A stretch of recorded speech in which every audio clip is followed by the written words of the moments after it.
कई बार क्या है ये गायब हो जाता है, तो उसके अंदर फिर कहाँ करना पड़ेगा इसको? जैसे कई बार ये गायब हो जाती है, जैसे फोटो हट जाती है, तो व्यू के अंदर लगाना पड़ेगा। फुल स्क्रीन कर दोगे तो ऐसे आ जाएगा। हाँ,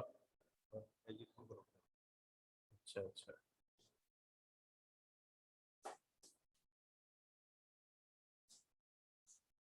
hello hello, good morning sir. Good morning. हाँ, देखो अपनी क्लास में आज कल मैं जो एक टॉपिक बता रहा था इंटरेस्ट ऑन ड्राइविंग्स का, वो कल थोड़ी लाइट है, वो चली गई थी, उसे थोड़ा सा डिस्टर्ब हो गया, तो इसलिए वो क्या है रह गया था थोड़ा। इंटरेस्ट ऑन ड्राइविंग्स का मैंने बताया था आहरण पर ब्याज, तो एक बार मैं थोड़ा शॉर्ट में वापस बता देता हूं। आहरण पर ब्याज व्यापारी के द्वारा यदि व्यापार में से नकद पैसा या माल निकाल लिया जाता है तो उसे हम कहते हैं ड्राइविंग्स आहरण। और यदि व्यापारी के द्वारा केवल नकद पैसा ही निकाला गया है तो उस राशि पर उसको ब्याज देना पड़ता है व्यापार को। व्यापार उससे व्यापारी से आहरण पर ब्याज वसूल करता है।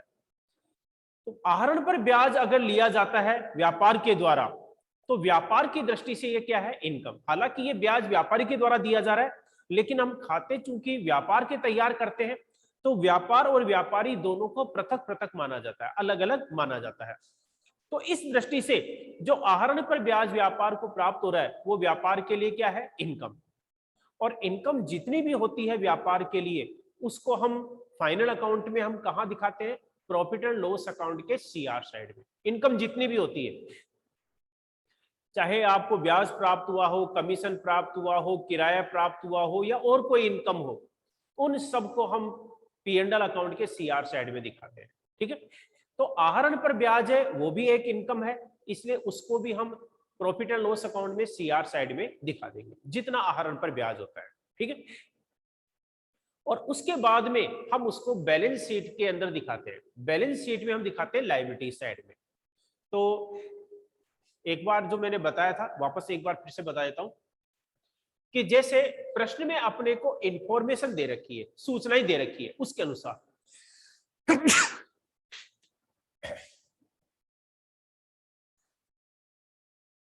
कैपिटल दे रखी है और कैपिटल है मान लो 5 लाख रुपए।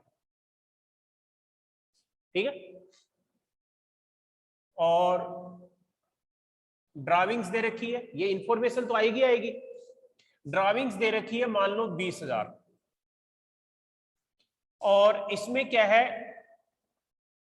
आहरण पर ब्याज इंटरेस्ट ऑन ड्राविंग्स, इसका परसेंटेज दे रखा है 5%। आहरण पर जो ब्याज है उसका प्रतिशत दे रखा है 5%। इसका मतलब है कि 5% की दर से हमारे को आहरण पर ब्याज कैलकुलेट करना पड़ेगा।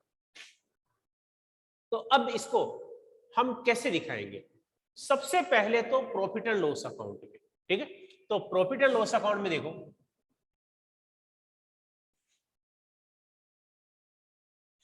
प्रॉफिट एंड लॉस अकाउंट में आहरण पर ब्याज दिखाएंगे केवल। इसमें न तो कैपिटल आती है न ड्राविंग्स आती है, केवल इंटरेस्ट ऑन ड्राविंग्स आता है। और इंटरेस्ट ऑन ड्राविंग्स व्यापार के लिए इनकम है, इसलिए उसको कहां दिखाएंगे? सीआर साइड में। तो सीआर साइड में दिखा देंगे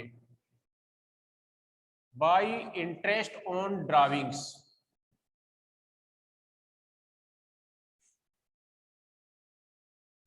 अब इंटरेस्ट ऑन ड्राविंग्स है, आहरण इसमें दे रखा है आपके 20,000 और प्रतिशत दे रखी है 5%। आहरण कब किया है? वैसे तो अधिकतर प्रश्न में सूचना आती है कि कब किया है, समय के अनुसार निकाला जाता है। प्रश्न में कोई सूचना नहीं है, इतना ही दे रखा है, तो इसका मतलब है पूरे वर्ष का है। तो 20,000 पर 5% की दर से पूरे वर्ष का जो ब्याज है 1,000 रुपए हम दिखा देंगे पी एंड एल अकाउंट के सीआर साइड। ठीक है, तो पी एंड एल अकाउंट में तो हम इस प्रकार से दिखा देंगे। अब इसको बैलेंस शीट में हम कैसे दिखाएंगे? तो बैलेंस शीट का देखो,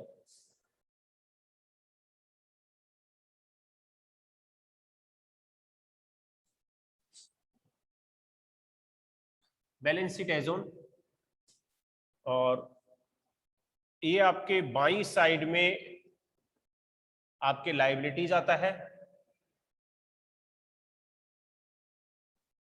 और दाई साइड में आपके एसेट्स।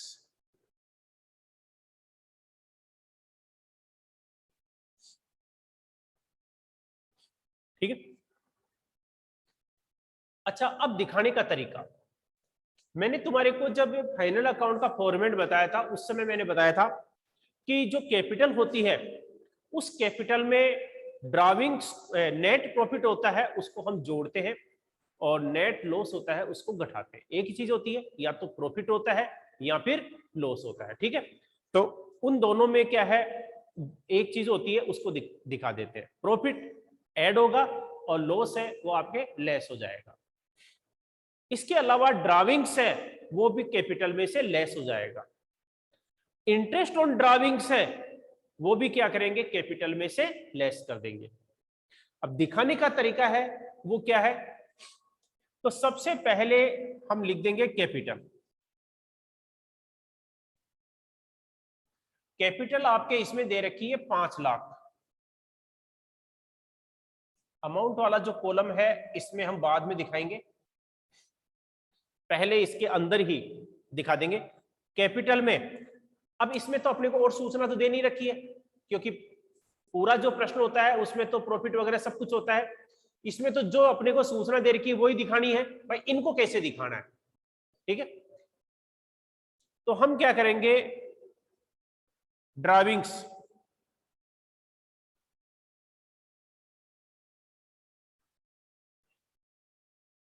इस कैपिटल में से हम लेस करके दिखाते हैं, और इंटरेस्ट ऑन ड्राविंग्स है वो भी हम क्या करेंगे, इसी के अंदर जोड़ देंगे। ड्राविंग्स विथ इंटरेस्ट, या फिर हम अलग अलग करके भी दिखा सकते हैं, कैसे भी कर सकते हैं। ड्राविंग्स है वो आपके 20,000 हो गया, ये आ गया 4,80,000, और लेस इंटरेस्ट ऑन ड्राविंग्स 1,000, ये आ गया आपके 4,79,000। या हम ऐसे भी लिख सकते हैं, अलग अलग ऐसे दिखा दो, अच्छा तरीका है। या फिर ऐसे लिख सकते हैं, ड्राविंग्स विथ इंटरेस्ट। अब विथ इंटरेस्ट है तो उसको हम कैसे दिखा देंगे, एक तो ये तरीका ही, हमने दोनों मदों को लेस करना था, हमने अलग अलग करके दिखा दिया। या फिर हम ऐसे दिखा देंगे,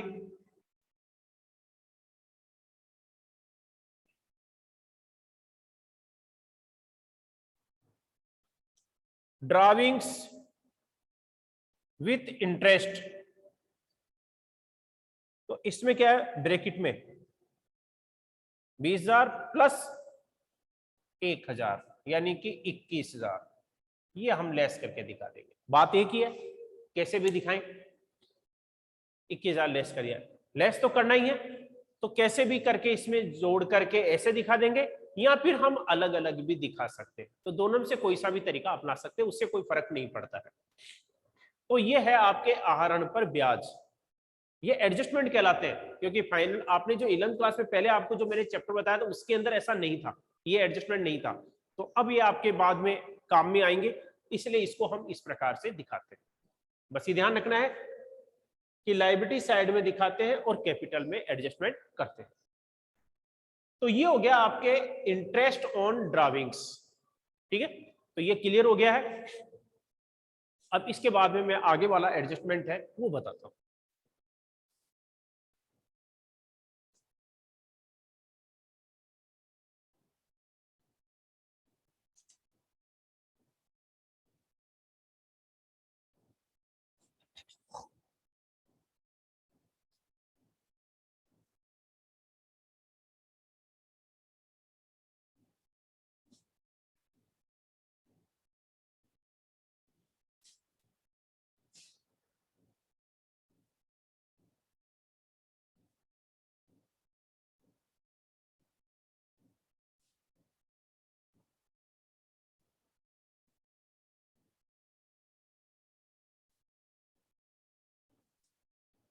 देखो आगे वाला जो एडजस्टमेंट है वो मैं बता रहा हूं इंटरेस्ट ऑन कैपिटल।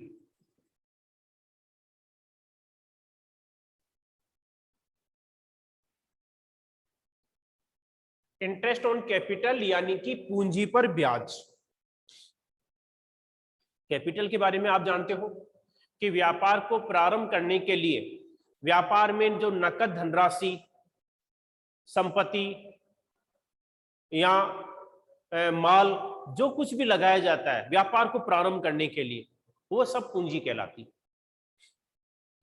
व्यापारी के द्वारा व्यापार में जो पूंजी लगाई जाती है तो कई बार क्या है, नियमों के अनुसार कि पूंजी पर ब्याज दिया जाता है और ये ब्याज कौन देता है, व्यापार। मिलता किसको है, व्यापारी को। पूंजी पर ब्याज व्यापार के द्वारा व्यापारी को दिया जाता है। अब व्यापारी के लिए दिया जाता है, दोनों के लिए चीज अलग अलग हो गई। पूंजी पर ब्याज व्यापार के द्वारा दिया जाता है तो व्यापार के लिए क्या हो गया, खर्चा, व्यापार के लिए खर्चा हो गया। लेकिन व्यापारी की दृष्टि से यह इनकम है, तो हम जो खाते तैयार करते हैं वो तो हम व्यापार के तैयार करते हैं। जब व्यापार के तैयार करते हैं तो व्यापार की दृष्टि से यह इनकम है या लॉस है, कि वही चीज दिखानी है। व्यापारी को इससे प्रॉफिट हो रहा है या लॉस हो रहा है, उससे हमारे को कोई मतलब नहीं है। तो पूंजी पर ब्याज पूंजी के ऊपर ज्ञात किया जाता है। और प्रश्न में जैसे सूचना दे रखी है, कैपिटल दे रखी है 5 लाख रुपए, और प्रश्न में पूंजी पर ब्याज के बारे में दे रखा है इंटरेस्ट ऑन कैपिटल। इसकी दर दे रखी है मान लो कि 10%, कि पूंजी पर जो ब्याज है वो किस दर से दिया जाता है, 10% की दर से। तो व्यापार के द्वारा 10% की दर से पूंजी पर ब्याज दिया जाएगा व्यापारी को, और ये पूंजी पर ब्याज व्यापार की दृष्टि से खर्चा है। इसलिए हम इसको कैसे दिखाएंगे, तो सबसे पहले तो मैंने क्या बताया था कि पूंजी पर ब्याज व्यापार के लिए खर्चा है, और जब खर्चा है तो इसको हम प्रॉफिट एंड लॉस अकाउंट में दिखाएंगे। किस साइड में दिखाएंगे, डीआर साइड में, सीआर साइड में नहीं, क्योंकि सीआर साइड में तो इनकम आती है, ट्रेडिंग अकाउंट में नहीं आता है, ये ध्यान रखना। ज्यादातर जो मदे आती है या ज्यादातर जो आपके एडजस्टमेंट है वो प्रॉफिट एंड लॉस अकाउंट में होते हैं, ट्रेडिंग में बहुत कम होते हैं, क्योंकि ट्रेडिंग की जो मदे हैं वो भी आपके कम होती है। P&L अकाउंट जो होता है इसमें मदे आपके ज्यादा होती है, इसलिए एडजस्टमेंट भी इसमें ज्यादा होते हैं। तो प्रॉफिट एंड लॉस अकाउंट के डीआर साइड में दिखाएंगे पूंजी पर ब्याज। तो डीआर साइड में लिख देंगे to interest on capital.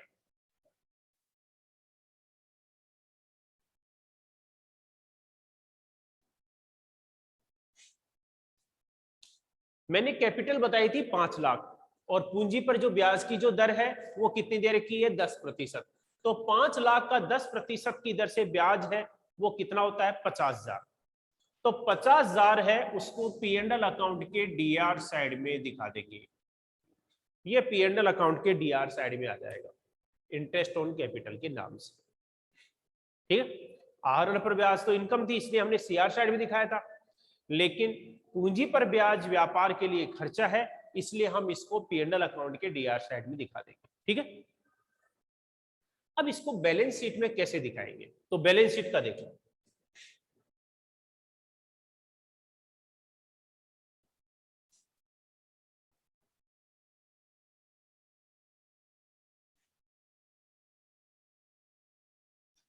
Balance sheet में इसको हम लायबिलिटी साइड में ही दिखाते हैं।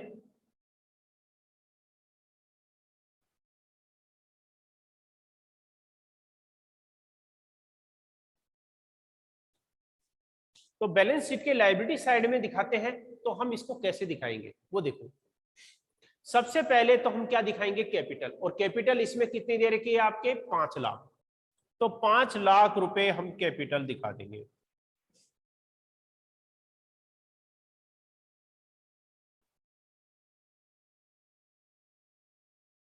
ठीक है, इंटरेस्ट ऑन कैपिटल है वो व्यापार के लिए खर्चा है। जब कभी व्यापार बंद होता है तो व्यापार बंद होने पर व्यापारी क्या करेगा, व्यापार में से एक तो अपनी पूंजी वापस लेगा और उस पूंजी पर जितना उसका ब्याज बनता है वो भी वापस लेगा। इसलिए व्यापार के लिए क्या है, ये दायित्व, लाइबिलिटीज है, इसलिए तो हम इसको लाइबिलिटी साइड में दिखाते हैं। कैपिटल जो है ये व्यापारी को वापस लौटाई जाती है व्यापार बंद होने के बाद। तो व्यापार की दृष्टि से ये लाइबिलिटीज है, इसलिए लाइबिलिटी साइड में दिखाते हैं। और इंटरेस्ट ऑन कैपिटल है, ये भी बाद में भुगतान किया जाता है, क्योंकि इसमें हर बार ऐसे नहीं होता कि हर साल भुगतान किया जाता है, जितना ब्याज बनता है वो कैपिटल में हम जोड़ते रहते हैं। तो इंटरेस्ट ऑन कैपिटल को हम क्या करेंगे, कैपिटल में ऐड करके दिखा देंगे।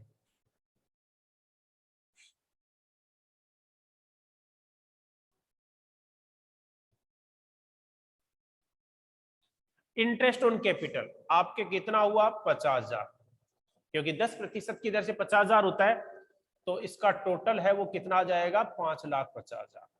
अमाउंट वाला जो कॉलम है उसके अंदर हम 5,50,000 दिखा देंगे। ठीक है, इस प्रकार से इसको बैलेंस शीट में दिखाएंगे। तो मैंने तुम्हारे को दो एडजस्टमेंट बताए, इंटरेस्ट ऑन ड्राविंग्स और इंटरेस्ट ऑन कैपिटल, और दोनों को दिखाने का तरीका आपके ये है।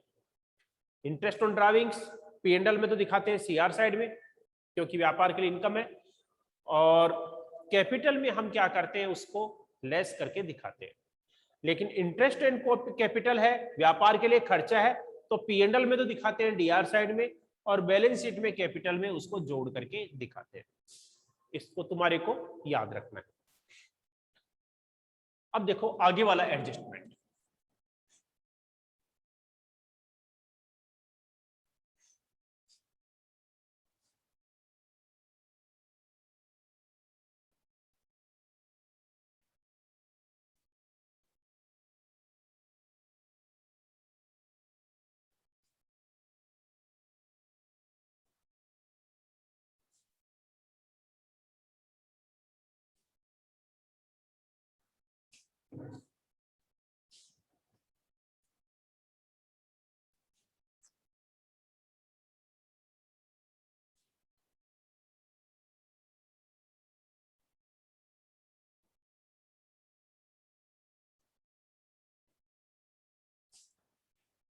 तो देखो मैंने तुम्हारे को जो एडजस्टमेंट बताए, चार वो मुख्य एडजस्टमेंट आपको बताए, outstanding expenses, prepaid expenses, accrued income, unearned income, और इसके अलावा मैंने इन चारों एडजस्टमेंट के अलावा ये दो ही बताए, इंटरेस्ट ऑन ड्राविंग्स और इंटरेस्ट ऑन कैपिटल। अब देखो आपके, मैंने जब 11th में तुम्हारे को जर्नल एंट्रीज बताई थी, उसी एंट्रीज में मैंने तुम्हारे को बताया था कि व्यापार में कई कारणों से नुकसान होता है, जैसे माल चोरी हो गया, माल आग से जल गया, बाढ़ से, भूकंप से, किसी भी कारण से नुकसान हो जाता है। तो वो नुकसान माल का भी हो जाता है, रोकड़ का भी हो जाता है। रोकड़ की तो चोरी होती है, बाकी बाढ़ से, भूकंप से उसमें सब पैसे को तो सब बचा ही लेते हैं। तो बाढ़ से, भूकंप से ये अधिकतर माल का नुकसान होता है। तो किसी भी कारण से माल का नुकसान होता है या रोकड़ की चोरी होती है, तो उसका हम एडजस्टमेंट है वो कैसे दिखाते हैं फाइनल अकाउंट में। तो सबसे पहले माल का देखो, क्योंकि ज्यादातर एडजस्टमेंट इसी का होता है। रोकड़ की केवल एक ही चीज होती है, रोकड़ की चोरी हो गई। बाढ़ से, भूकंप से या माल की चोरी हो गई, किसी भी कारण से माल का नुकसान होता है, तो उसको फाइनल अकाउंट में हम कैसे दिखाते हैं। सबसे पहले तो देखो कि माल का नुकसान होता है किसी भी कारण से, माल का, वो हम परचेज में से लेस करेंगे, और परचेज को हम कहां दिखाते हैं, ट्रेडिंग अकाउंट के DR साइड में। तो सबसे पहले ट्रेडिंग अकाउंट में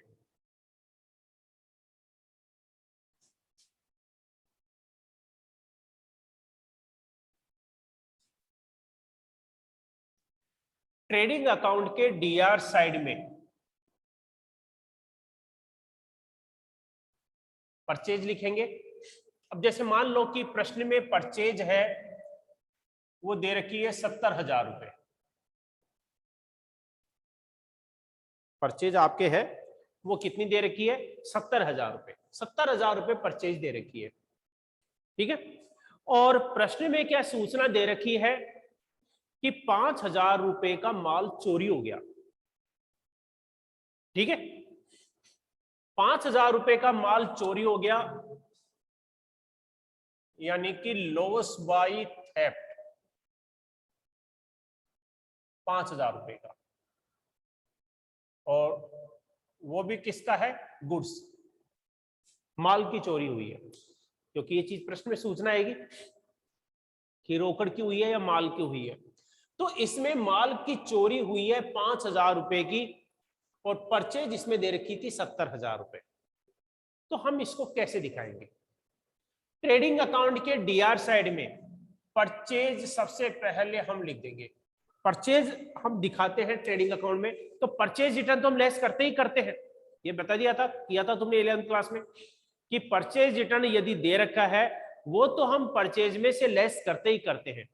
अगर किसी भी कारण से माल का नुकसान हो गया है, माल चाहे आग से जल गया हो, चोरी हो गया हो, बाढ़ से, भूकंप से, किसी भी कारण से माल का नुकसान हुआ, केवल माल का, रोकड़ का नहीं, ध्यान रखना है, किसी भी कारण से माल का नुकसान हुआ है, माल चोरी हो गया है, आग से जल गया है, बाढ़ से या भूकंप से किसी भी कारण से माल का नुकसान हुआ है, उसको हम परचेज में से लेस करके दिखाएंगे। ध्यान रखना है ये हमेशा,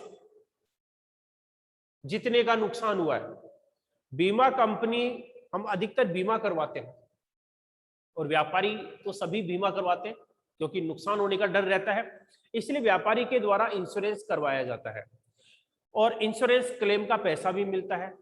तो इंश्योरेंस क्लेम का पैसा कंपनी को या फर्म को मिलता है या नहीं मिलता है, कम मिलता है या ज्यादा मिलता है, उससे कोई फर्क नहीं पड़ेगा। परचेज में से तो हम उसको लेस करेंगे ही करेंगे। परचेज में से तो क्या, माल तो हमारा कम हो गया क्योंकि बीमा कंपनी हमारे को माल थोड़ी देती है, बीमा कंपनी तो क्लेम जो नुकसान हुआ उसका पैसा देती है, तो माल तो हमारा कम हो गया, तो परचेज में से हम क्या करेंगे, उसको लेस कर देंगे।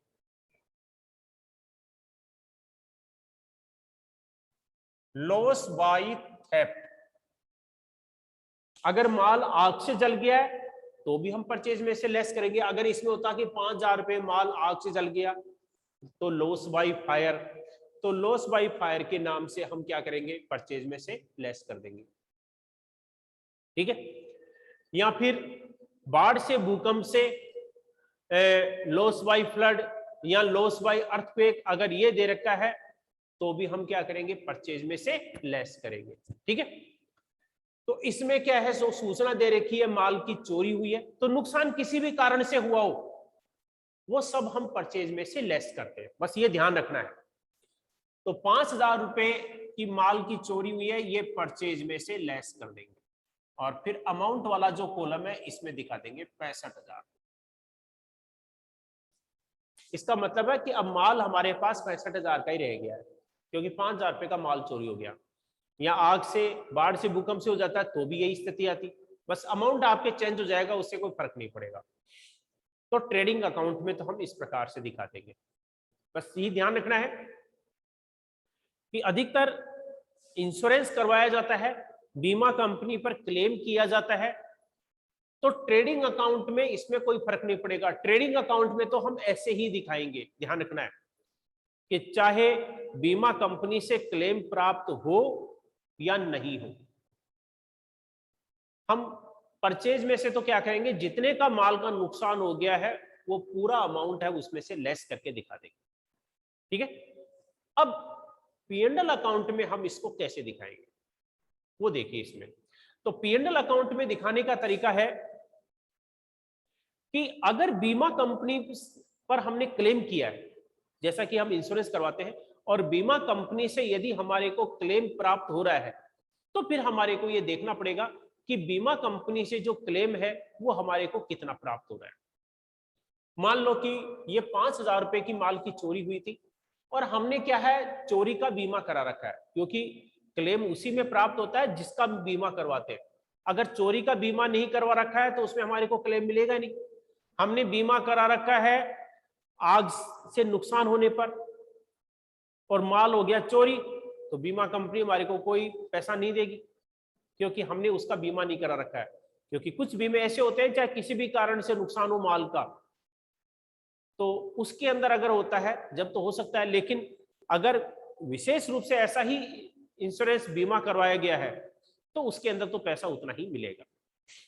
ठीक है, तो अब प्रश्न में क्या जो सूचना दे रखी है उसके अनुसार हमने क्या है, जो 5,000 रुपए का नुकसान हुआ था और बीमा कंपनी पर हमने क्लेम किया, बीमा कंपनी पर क्लेम किया तो बीमा कंपनी ने हमारा क्लेम एक्सेप्ट किया 3,000 रुपए का।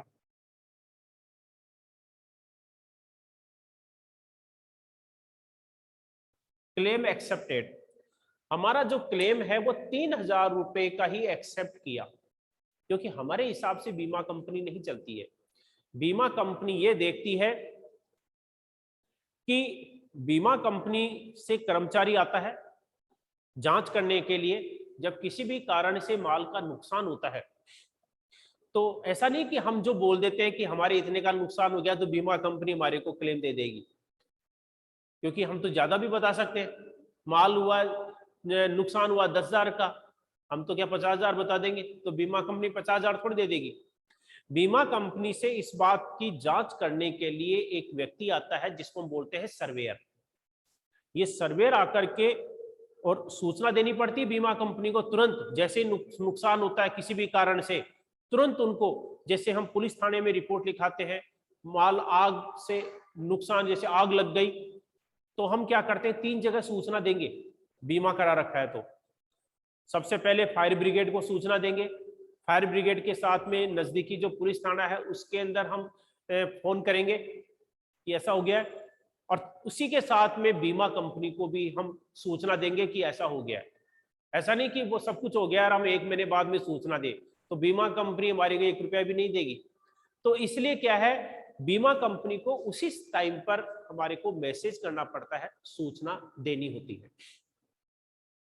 तो इसमें क्या है, जैसे ये माल चोरी हो गया था और हमने बीमा करवा रखा है, यानी कि चोरी से नुकसान होता है तो भी बीमा कंपनी भुगतान करेगी। बीमा कंपनी की ओर से कर्मचारी आया जिसको हम सर्वेयर बोलते हैं, सर्वेयर ने क्या है वहां अनुमान लगाया कि माल जो चोरी हुआ है एक्चुअल में उसकी जो कीमत है वो 3,000 ही है, जबकि आपके अनुसार 5,000 रुपए का हो गया है, तो हमारी बात नहीं मानी जाएगी। वो क्या है, पहले देखेंगे आपके क्या खाते वगैरह है, पूरे चेक करेंगे कितना माल था, कितना माल चला गया है, माल की वैल्यूएशन कितनी है, स्टॉक का मूल्यांकन कौन से बेस पर किया जाता है, उसके आधार पर वो कैलकुलेशन करेंगे और उनके कैलकुलेशन के अनुसार माल 3,000 रुपए का ही चोरी हुआ है, तो बीमा कंपनी हमारा जो क्लेम एक्सेप्ट करेगी वो 3,000 रुपए का ही करेगी, न कि 5,000 का। तो ये 5,000 रुपए का माल चोरी हो गया था और बीमा कंपनी के सर्वेयर के द्वारा जब जांच की गई तो बीमा कंपनी के द्वारा निष्कर्ष निकाला गया कि 3,000 रुपए का ही माल चोरी हुआ है, तो क्लेम भी एक्सेप्ट जो है वो 3,000 रुपए का ही किया जाएगा। तो इस आधार पर बीमा कंपनी के द्वारा 3,000 रुपए का क्लेम एक्सेप्ट किया गया। ठीक है, और 3,000 रुपए का क्लेम एक्सेप्ट किया गया है और हमारे अनुसार 5,000 रुपए का माल है वो चोरी हो गया है। परचेज में से तो हम 5,000 ही लेस करेंगे, क्योंकि हमारे हिसाब से क्या है 5,000 रुपए का माल हुआ है, बीमा कंपनी के अनुसार 3,000, तो हम अपने हिसाब से खाते तैयार करते हैं, तो हम परचेज में से तो 5,000 रुपए ही लेस करेंगे। बीमा कंपनी चाहे क्लेम 5,000 का एक्सेप्ट करे, कम करे या नहीं करे, परचेज में से तो हम पूरा लेस कर देंगे। अब इसको हम P&L में कैसे दिखाएंगे, तो P&L का देखो, मतलब ये एक ऐसा एडजस्टमेंट है जिसको तीनों खातों में दिखाया जाता है, ट्रेडिंग अकाउंट में भी दिखाया जाएगा, प्रॉफिट एंड लॉस अकाउंट में भी दिखाया जाएगा और बैलेंस शीट में भी दिखाया जाएगा। या एक तरीका ऐसा भी है जिसमें P&L में दोनों साइड में दिखाते हैं। तो मैं तुम्हारे को एक ही तरीका बताऊंगा, क्योंकि उससे क्या कंफ्यूजन नहीं रहता है, तो वही तरीका इस्तेमाल करना है। क्योंकि हम दो तरीके हैं, दोनों में से कोई सा भी तरीका इस्तेमाल कर सकते हैं। जो सिंपली जो इस्तेमाल किया जाता है अधिकतर, वही तरीका आपको इस्तेमाल करना है। तो P&L अकाउंट में अब ये तो बता दिया कि क्लेम जो है कितने का एक्सेप्ट किया गया है, 3000 रुपए का। ठीक है, अब P&L में दिखाने का तरीका देखो आपके। तो प्रॉफिट एंड लॉस अकाउंट बनाएंगे।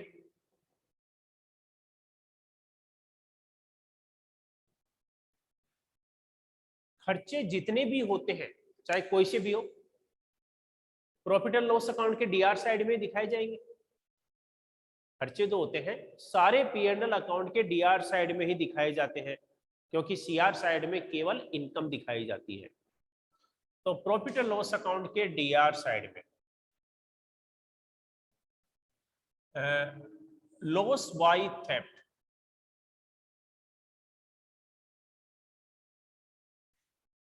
अब लॉस बाय थेफ्ट है वो इसमें कितना दिखाया जाएगा। देखो अभी मैंने बताया था कि 5000 रुपए का माल चोरी हो गया था और बीमा कंपनी पर हमने क्लेम किया। बीमा कंपनी पर जब क्लेम किया तो बीमा कंपनी ने हमारा 3000 रुपए का जो क्लेम है एक्सेप्ट किया। जब 3000 रुपए का क्लेम एक्सेप्ट किया जाएगा बीमा कंपनी के द्वारा, तो इसका मतलब है कि बीमा कंपनी से हमारे को 3000 रुपए प्राप्त हो जाएंगे। 3000 रुपए प्राप्त हो जाएंगे तो अब हमारा जो लॉस है, जो नुकसान है, वो 5000 रुपए का नहीं रहा। कितने का रहा? 2000 रुपए। क्योंकि हमारे हिसाब से 5000 रुपए का नुकसान हुआ है, 3000 रुपए बीमा कंपनी हमारे को दे देगी। जब 3000 रुपए बीमा कंपनी दे देगी तो अब हमारा एक्चुअल में जो लॉस है वो केवल 2000 रुपए का ही रहा है। जब 2000 रुपए का लॉस रहा है तो हम लॉस है वो 2000 रुपए दिखाएंगे, 5000 रुपए का लॉस नहीं रहा है। तो इसलिए प्रॉफिट एंड लॉस अकाउंट में जो ये नुकसान हुआ है, वो नुकसान का पैसा है वो कितना दिखाया जाएगा? 2000 रुपए, न कि 5000 रुपए। 5000 रुपए हमने क्यों नहीं दिखाया? क्योंकि 3000 रुपए जो है वो तो बीमा कंपनी हमारे को पेमेंट कर देगी। तो 3000 रुपए का जो क्लेम है वो बीमा कंपनी के द्वारा एक्सेप्ट कर लिया गया है, इसलिए हमारे को एक्चुअल में 2000 रुपए का ही लॉस हुआ है। इसलिए 2000 रुपए ही हम इसमें दिखाएंगे। अब इसमें ध्यान रखना है कि अगर बीमा कंपनी के द्वारा पूरा क्लेम एक्सेप्ट कर लिया जाता, पहले तो इसको कर लो फिर मैं आगे बता देता हूं, परिस्थिति अलग अलग। इसमें 3000 रुपए का क्लेम एक्सेप्ट किया है तो अब हमारा जो लॉस है 2000 रुपए का हुआ है, तो 2000 रुपए दिखा देंगे। ये P&L में आ गया। अब देखो इसको बैलेंस शीट में।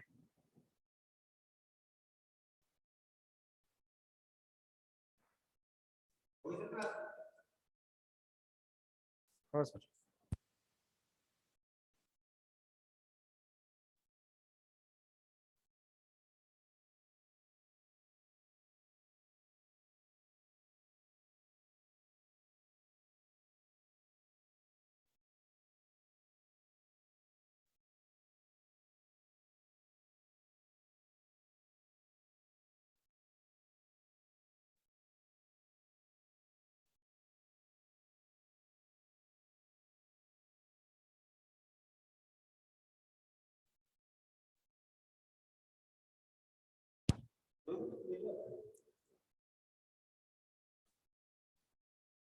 हाँ, तो मैं बता रहा था इसका इंश्योरेंस क्लेम का। आवाज आ रही है मेरी? हेलो? हाँ आ रही है। हाँ यस तो, सर। हाँ तो मैं लॉस बाय थेफ्ट का ये बता रहा था कि इसमें 5000 रुपए का नुकसान हुआ था। 3000 तो हम ट्रेडिंग अकाउंट में तो हम क्या करेंगे, पूरे 5000 ही लेस करेंगे। मैंने ये पहले बता दिया, ट्रेडिंग अकाउंट में कोई फर्क नहीं पड़ेगा कि बीमा कंपनी क्लेम एक्सेप्ट करती है नहीं करती है, आधा करती है पूरा करती है। लेकिन P&L अकाउंट में हम उतना ही दिखाएंगे जितने का एक्चुअल में लॉस हुआ। लॉस तो 5000 रुपए का हुआ था, लेकिन 3000 रुपए हमारे को बीमा कंपनी दे देगी। जब 3000 रुपए बीमा कंपनी दे देगी तो अब हमारा नुकसान 5000 का नहीं रहा, बल्कि कितने का रहा है, 2000 का, तो 2000 रुपए दिखाएंगे। अब बैलेंस शीट में देखो, बैलेंस शीट में क्या करेंगे कि इसमें बीमा कंपनी ने हमारा 3000 रुपए का जो दावा है, क्लेम है, एक्सेप्ट कर लिया है, उसको हम बैलेंस शीट में दिखाएंगे एसेट्स पक्ष में। बैलेंस शीट के एसेट्स पक्ष में, तो एसेट्स पक्ष में हम दिखा देंगे इंश्योरेंस क्लेम के नाम से।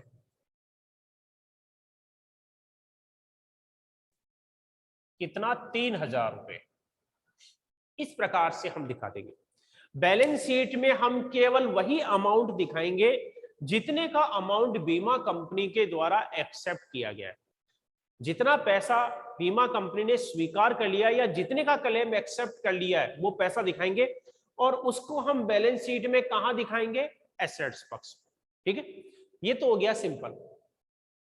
अब इसी में दूसरी परिस्थिति मान लो कि माल चोरी हमारा 5000 का हुआ था। अब कोई सा भी हो सकता है, माल आग से जल गया हो, बाढ़ से, भूकंप से, उससे कोई फर्क नहीं पड़ता है, वो तो नाम अपने को चेंज करना पड़ता है। कि नुकसान, माल जो चोरी है हमारे अनुसार 5000 रुपए का हुआ था।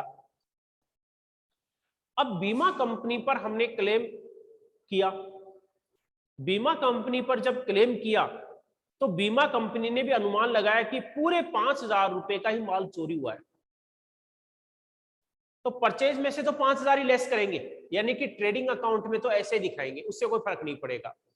अब चूंकि बीमा कंपनी ने हमारे 5000 रुपए के क्लेम को एक्सेप्ट कर लिया है, 5000 रुपए के क्लेम को एक्सेप्ट कर लिया है, तो अब हमारा तो नुकसान कुछ भी नहीं रहा। जब नुकसान कुछ भी नहीं हुआ है तो हम P&L अकाउंट में कुछ भी नहीं दिखाएंगे, क्योंकि जितने का नुकसान हुआ था उतना पैसा हमारे को बीमा कंपनी से मिल जाएगा। अभी नहीं मिल रहा है, बाद में मिल जाएगा कुछ टाइम के बाद में, क्योंकि तुरंत तो मिलता नहीं है। जब पैसा मिल जाएगा तो एक्चुअल में अब हमारा कुछ भी लॉस नहीं हुआ है, नुकसान नहीं हुआ है।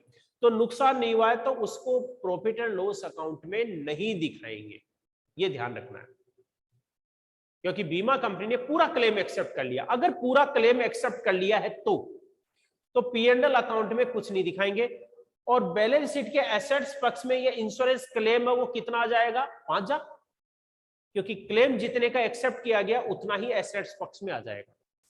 तो एसेट्स पक्ष में तो तुम्हारे को केवल यही ध्यान रखना है कि बीमा कंपनी के द्वारा जितना क्लेम एक्सेप्ट किया जाता है उतना पैसा इंश्योरेंस क्लेम के नाम से दिखा देंगे। ठीक है, तो ये दूसरी परिस्थिति कि अगर नुकसान हुआ है और बीमा कंपनी ने हमारा पूरा क्लेम एक्सेप्ट कर लिया, जितना नुकसान हुआ उतने का, तो P&L अकाउंट में फिर हम कुछ नहीं दिखाते, और बैलेंस शीट के एसेट्स पक्ष में तो उतना ही पैसा आएगा जितना क्लेम एक्सेप्ट किया गया है। यह है दूसरी परिस्थिति। अब देखो इसमें तीसरी परिस्थिति। अब तीसरी परिस्थिति हो सकती है इसमें, तीसरी परिस्थिति क्या है कि अगर हमारा चोरी हुआ माल और हमने बीमा कंपनी पर क्लेम किया, बीमा कंपनी ने देखा कि आपने जो क्लेम किया है वो वास्तव में क्लेम आपका बढ़ता ही नहीं है, आपकी क्या इस प्रकार से माल की कोई चोरी हुई नहीं है, आपने गलत रिपोर्ट दर्ज कराई है, या फिर आपने क्या है बीमा कंपनी को टाइम पर सूचना नहीं दी, आपने क्या है टाइम हो गया, उसको चोरी हो गया, और आप 1 महीने के बाद में बीमा कंपनी को सूचना दे रहे हैं क्लेम करने के लिए कि हमारा 5000 रुपए का माल चोरी हो गया था, तो बीमा कंपनी आपके क्लेम को खारिज कर देगी। कारण, क्योंकि आपने बीमा कंपनी को यह इंफॉर्मेशन दी नहीं थी, सूचना ही नहीं दी थी। तो सूचना नहीं दी थी तो आपका जो क्लेम है वो आपका रद्द हो जाएगा।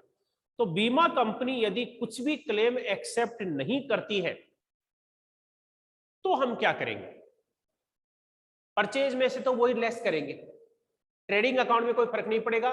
ट्रेडिंग में तो हम क्या करेंगे, परचेज में से तो क्या है जितने का हमारा लॉस हुआ है उतना हम लेस करके दिखा देंगे।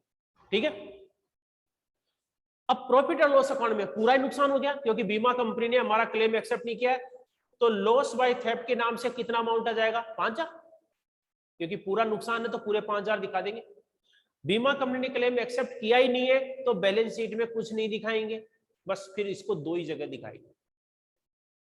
ठीक है, ये है आपके 3 परिस्थिति। तो आज अपना टॉपिक इतना ही है, कल मैं आपको इससे नेक्स्ट आगे वाला जो टॉपिक है वो मैं आपको बताऊँ, ठीक है।